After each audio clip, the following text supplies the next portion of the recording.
Hi all நான் கணேசன் திரு உங்கள் financial expert. இன்னைக்கு வீடியோல ரூ. 50,000 சம்பளம் இருக்குன்னா, நம்ம என்ன பண்ணலாம் அப்படின்றத கொஞ்சம் டீட்டெயிலா பார்க்கலாம். ஸோ ஒரு 50,000 ஏர்ன் பண்றீங்க அப்படின்னா, ஒரு ஐடி துறையில இருக்கும்போது ஒரு 30, 40ல ஆரம்பிச்சு குயிக்காவே 50,000 போக முடியும். ஸோ ஐடி துறையில இருக்கவங்க 50,000ல இருந்தீங்கன்னா இத வாட்ச் பண்ணலாம்.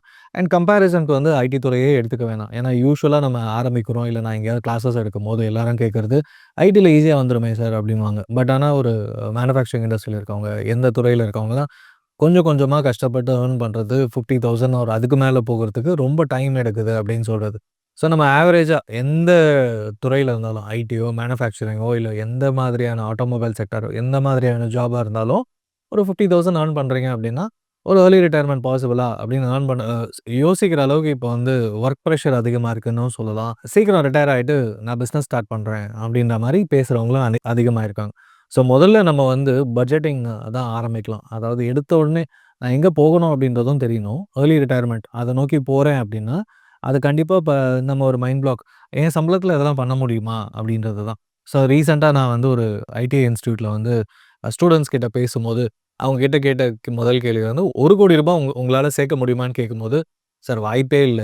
என்ன காமெடி பண்றீங்க?" அப்படின்னு தான் சொன்னாங்க. பட் ரூ. 1000 இருந்தா போதும் மாசத்துக்கு உங்களாலயும் சேர்க்க முடியும் அப்படின்னு சொன்னோம். டைம் ஆகுமே. உண்ம. பட் ஆனா சேர்க்க முடியும். அப்படிங்கும்போது எப்படி அப்படின்னு அடுத்த கேள்வி கேட்டாங்க. So monthly ₹1000 step up SIP பத்தி எக்ஸ்ப்ளைன் பண்ணி ஒரு 25 டூ 30 இயர்ஸ்ல வர்றதுக்கு வாய்ப்பு இருக்குங்க. இந்த மாரி டேட்டா பாயிண்ட்ஸ்லாம் ஷேர் பண்ணும்போது, அவங்களும் எக்ஸைட் ஆயிட்டு, "சார் நானும் ஸ்டார்ட் பண்றேன். இவ்வளோ இந்த விஷயம் நமக்கு தெரியாது. எனக்கு தெரியாது." அப்படின்னு தான் எல்லாரும் சொன்னாங்க. ஸோ அதே மாதிரி 50,000 சேலரின்னும்போது நம்மளோட வாழ்க்கை முறை எப்படி இருக்கு? நம்ம வந்து லைஃப் ஸ்டைல் எப்படி என்ஜாய் பண்றோம்? என்னென்னலாம் ஆசைப்படுறோம் அப்படின்றத பொறுத்து தான் ஏர்லி ரிட்டயர்மென்ட் பாசிபிளா இல்லையான்றது. முதல்ல வந்து பட்ஜெட்டிங். எடுத்த உடனே வந்து நான் வீடு வாங்குறேன் அப்படின்னு 50,000 ஏர்னிங்ஸ்ன்னும்போது, ஒரு வீடு வாங்கிட்டு அதில ஒரு 20,000ஓ 15,000 இஎம்ஐ கட்டுறேன். ஒரு அவுட்ஸ்கர்ட்ல ஒரு வீடு, இல்ல எங்கேயாவது அந்த மாரி யோசிக்கும்போது கடன்லாம் வாங்கி கட்டும்போது ஆட்டோமேட்டிக்கா உங்களால அந்த வரப்போற இன்கம் வேற எதுவுமே பண்ண முடியாது. அடுத்த 15 இயர்ஸ்க்கு 10 டூ 15 இயர்ஸ் வந்து உங்களோட எக்ஸ்பென்சஸும் அதிகமாகும். ஆஸ் எ ஃபேமிலின்னு ஆயிட்டம்போது கண்டிப்பா எக்ஸ்பென்சஸ் அதிகமாகும்.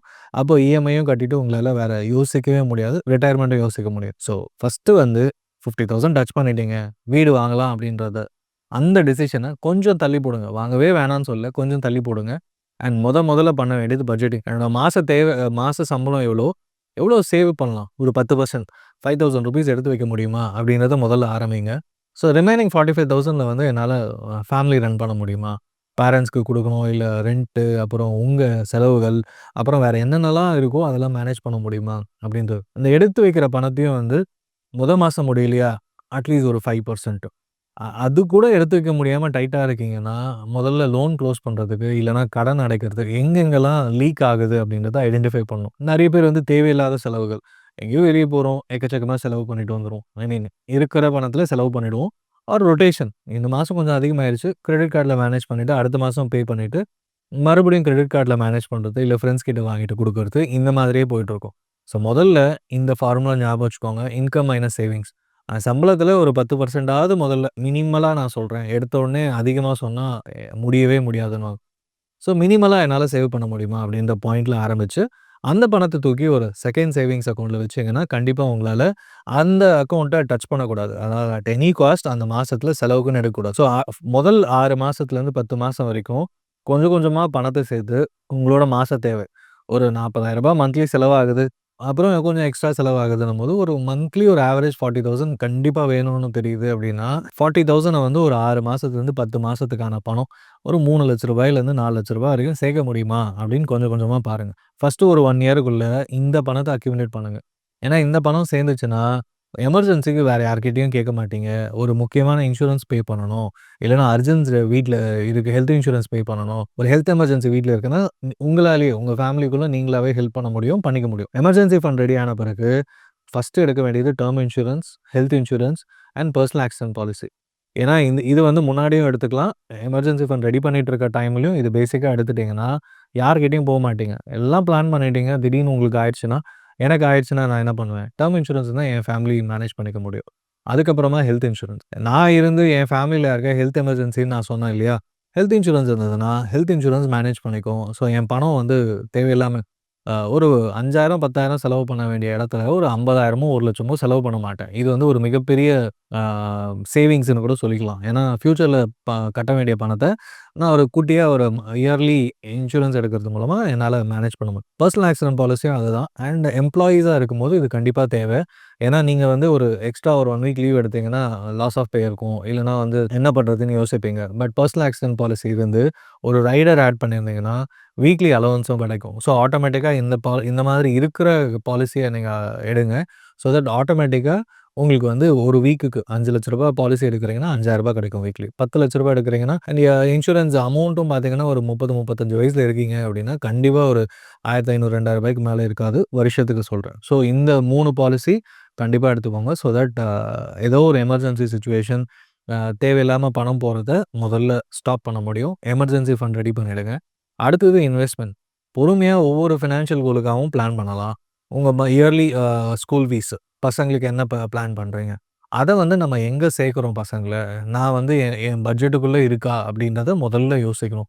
என்ன ஆனாலும் பரவால்ல, இந்த ஸ்கூல்ல தான் சேர்ப்பேன்னு அதிகமா செலவு பண்ணி சேர்த்துட்டு, அதுக்கப்புறமா கஷ்டப்பட்டுக்கிட்டு இது அதிகமா போகுதுன்னு யோசிக்காம, எந்த ஸ்கூல்ல படிச்சாலும் பண்ண முடியும். அண்ட் எல்லாமே ஒரே மாதிரியான ஸ்கூல் அப்படின்ற ஒரு தாட் ப்ராசஸ் இருந்தா மட்டும் தான் பண்ணணும்.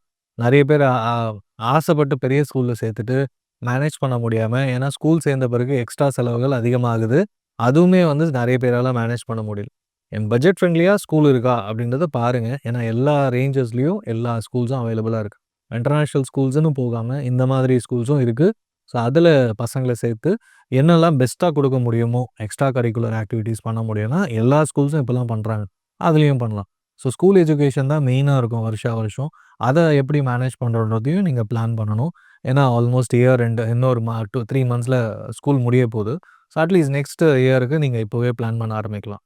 இத தாண்டி வந்து school as early education as well as college education. College எஜுகேஷனுக்கு ஒரு 15 இயர்ஸ், 10 இயர்ஸ் இருக்குன்னா, என்ன பிளான் வச்சிருக்கீங்க? இல்லன்னா கொஞ்சமா ஒரு எஸ்ஐபி வந்து பசங்களுக்காக ஸ்டார்ட் பண்ணிட்டு, என்ன டிகிரி படிக்க போறாங்களோ, அதுக்கு வந்து ஏதாவது மேட்ச் பண்ண முடியுமா? ஏன்னா ஸ்காலர்ஷிப் ஒண்ணு ஸ்காலர்ஷிப் கிடைக்கலாம். இல்ல அந்த டைம்லைன்ல வந்து எஜுகேஷன் லோன் வாங்கிட்டு பசங்கள படிக்க வைக்கலாம். அப்புறம் அந்த பணத்திலேயே அவங்க வந்து படிச்சு முடிச்சு வேலை கிடைச்ச பிறகு அவங்களாவே அடைக்க சொல்லலாம். அது வந்து ஒரு பெஸ்ட் ஆப்ஷன். ரொம்ப டைட்டா இருக்குன்னா. இல்லன்னா நீங்களே அதுக்கு வந்து எக்ஸ்ட்ரா மேனேஜ் பண்ண முடியும். ரிமைனிங் அமௌண்ட்ட அடுத்த 20, 25 வருஷம் 25, 30 வருஷத்துக்கு எஸ்ஐபியா போடுங்க. ஏன்னா ஒரு ரூ. 1000 வித் ஸ்டெப் அப் சொல்லிட்டேன். ரூ. 3000 வித் ஸ்டெப் அப் போட்டீங்கன்னா, ஆல்மோஸ்ட் 25 டூ 30 இயர்ஸ்ல பார்த்தீங்கன்னா, ஈஸியா வந்து உங்களாலயும் ஒரு 3-4 க்ரோர்ஸ்க்கு மேல சேர்க்க முடியும். ஸ்டெப் அப் எஸ்ஐபியா. ஒரு 3000 ஆரம்பிக்கிறீங்க. ஒண்ணு ஒண்ணா ஆரம்பிக்கலாம். 1000 ஏன்னா வருஷம் உங்க இன்கம் இன்கிரீஸ் ஆகுது. இல்லன்னா 2 இயர்ஸ் ஒன்ஸ் உங்க இன்கம் ஓரளவுக்கு இன்கிரீஸ் ஆகுதுன்னா, எக்ஸ்ட்ரா ஒரு 10% தான். ரூ. 1000க்கு 10% பார்த்தீங்கன்னா ரூ. 100. ரூ. 3000க்கு 10% ரூ. 300 தான். வருஷத்துக்கு ரூ. 300 இன்கிரீஸ் ஆகுது. கொஞ்சம் கொஞ்சமா இன்கிரீஸ் ஆகுதுன்ற கணக்குல தான் இந்த பிளானிங். இது வந்து பியூர்லி ஃபார் ரிட்டயர்மென்ட்.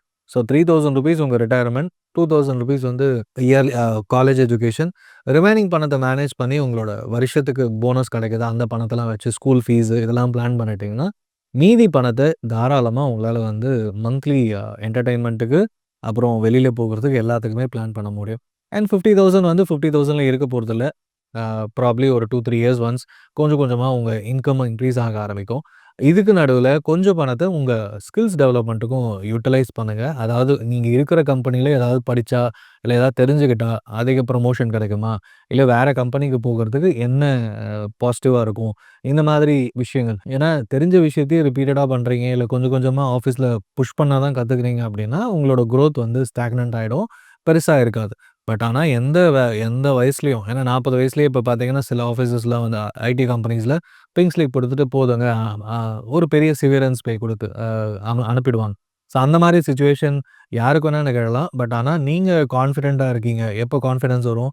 நான் வந்து நெறைய விஷயம் தெரிஞ்சிருக்கேன். என் துறையில நான் செய்ற வேலையில மத்தவங்கள விட எனக்கு அதிக நாலேட்ஜ் இருக்கு. நெறைய கத்துக்கிட்டு இருக்கேன்னு உங்களுக்கு புரிஞ்சா மட்டும் தான் உங்களால கான்ஃபிடென்ட்டா இருக்க முடியும். வெளியில போயும் வேற வேலை தேடிக்கலாம். இல்ல நீங்களாவே ஒரு கன்சல்டன்ட்டா பிசினஸ் ஸ்டார்ட் பண்ணலாம். ஸோ இந்த மாரி விஷயங்கள் பண்ண முடியும். ஸோ 50,000 தான் இருக்கு. இது வந்து டைட்டா இருக்கு அப்படின்னு நெறைய பேர் சொல்றாங்க. ஏன்னா, அ ஒரு 10 டேஸ் பேக் வந்து ஒருத்தர் வந்து ரூ. 1,50,000 சம்பாதிக்கிறேன் சார். 35 வயசு ஆகுது. பட் ஆனா பணத்த சேர்க்கவே முடியல. அவர் சொல்ற கணக்கு ரூ. 1,50,000க்கும் கணக்கு சொல்ட்டாரு. அதாவது அ எல்லாமே ஒர்க் அவுட் பண்ணிட்டேன். பேரன்ட்ஸ்க்கு குடுக்குறது, இன்லாஸ்க்கு குடுக்குறது, அப்புறமா ஆஸ் அ ஃபேமிலி வந்து என்டர்டெயின்மெண்ட்டுக்கு இது எல்லா விஷயமும் எல்லாமே கம்மியா தான் இருக்கு. கரெக்ட்டா தான் இருக்கு. அத எப்படி கட் டவுன் பண்ணலான்னு உட்காந்து யோசிங்கன்னு சொல்லிட்டு தான் சொல்ல தான் முடிஞ்சது. ஸோ ஏன்னா, அ எடுத்த உடனே சேவ் பண்ணாம எல்லாத்தையும் செலவு பண்ணிட்டு, உள்ள பணம் இல்ல அப்படின்னா, கரெக்ட்டா தான் பண்றோம்னு தோணும். எடுத்த உடனே சேவ் பண்ணிடுங்க. அந்த முதல்ல சொன்ன ஃபார்முலா ஞாபகம் வச்சுக்கோங்க. கொஞ்சம் கொஞ்சமா போடுங்க.